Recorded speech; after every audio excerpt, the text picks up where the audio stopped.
Hello everyone, আশা করছি সকলেই ভালো আছো। সকলকে আমার ইউটিউব চ্যানেল নলেজ ব্যাংক টুকেতে স্বাগত। আজকে আমি তোমাদের লাইফ সায়েন্সের হাই মাদ্রাসা টেস্ট পেপারের পেজ 291 পেজের লাইফ সায়েন্সের যে সমস্ত শর্ট কোশ্চিন আছে সে সমস্ত কোশ্চিন নিয়ে আমি আজকের ভিডিও আলোচনা করব।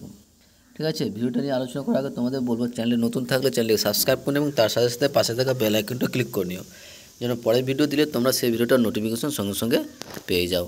এবং তোমাদের বলবো, কেউ যদি লাইফ সায়েন্সের এবং ম্যাথের পিডিএফ নিতে চাও 1 মার্ক এবং 2 মার্কসের, লাইফ সায়েন্সের সমস্ত 2 মার্কসের পিডিএফ এবং ম্যাথের 1 এবং 2 মার্কসের সমস্ত অ্যান্সার পিডিএফ নিতে গেলে তোমরা আমার এই হোয়াটসঅ্যাপ নম্বরে SMS করো 8145150357। ঠিক আছে, দুটো নিলে 90 টাকা এবং একটা যে কোনো একটা নিলে 50 টাকা পে করতে হবে। ঠিক আছে, তাহলে শুরু করা যাক।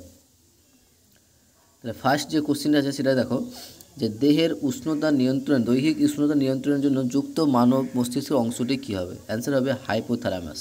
ওকে, তারপরে বলছে লজ্জাবতী পাতা স্পর্শে নুয়ে পড়ে, এটি হলো অ্যান্সার সিসমোনাস্টিক চলন। তারপরে বলা আছে যে জিন মূলত কোটির অংশ, জিন মূলত ডিএনএর অংশ। ঠিক আছে, তারপরে হবে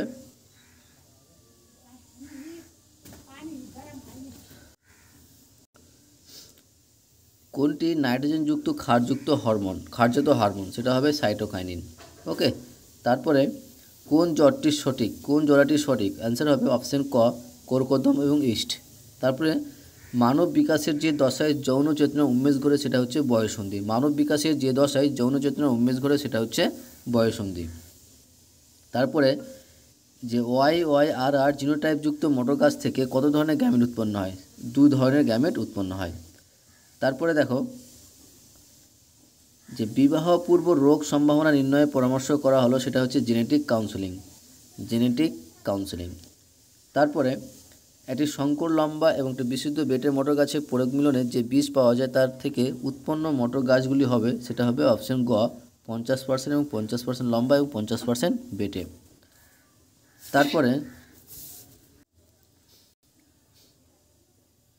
তারপরে দেখো,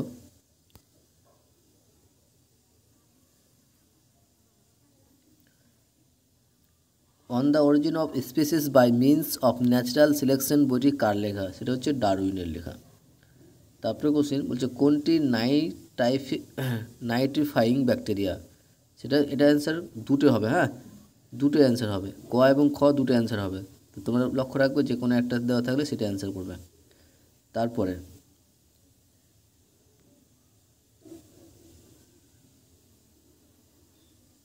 নিউম্যাটোফোর কোথায় দেখা যায়? সেটা হচ্ছে জেরোফাইট উদ্ভিদে। নিউম্যাটোফোর দেখা যায় জেরোফাইট উদ্ভিদে। কোনটি সমস্ত অঙ্গ নয়? সেটা হচ্ছে তিমির, ফ্লিপার এবং বিড়ালের পা।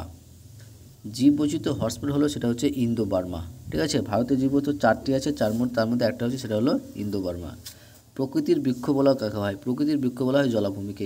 খুব ইম্পর্টেন্ট কোশ্চেনটা। হ্যাঁ, যে প্রকৃতির বৃক্ষ বলা হয় জলাভূমিকে। তারপরে শূন্যস্থান দেখো, যে সিলিয়ারি গমন দেখা যায় প্যারামিসিয়াম প্রাণীতে। তারপরে মানুষের মেরুদণ্ডের শেষ প্রান্তে ড্যাশ অস্থি থাকে? কুণ্ডলিনী অস্থি থাকে। লিঙ্গ নির্ধারণে সাহায্য করে ড্যাশ ক্রোমোজোম, XY ক্রোমোজোম। পারদ দূষণের ফলে ড্যাশ রোগ হয়? সেটা হচ্ছে মিনামাটা রোগ হয়। পারদ দূষণের ফলে মিনামাটা রোগ হয়। ওকে, তারপরে কর্বেট জাতীয় উদ্যানটি ড্যাশ রাজ্যে অবস্থিত? সেটা হচ্ছে উত্তরাখণ্ডে অবস্থিত।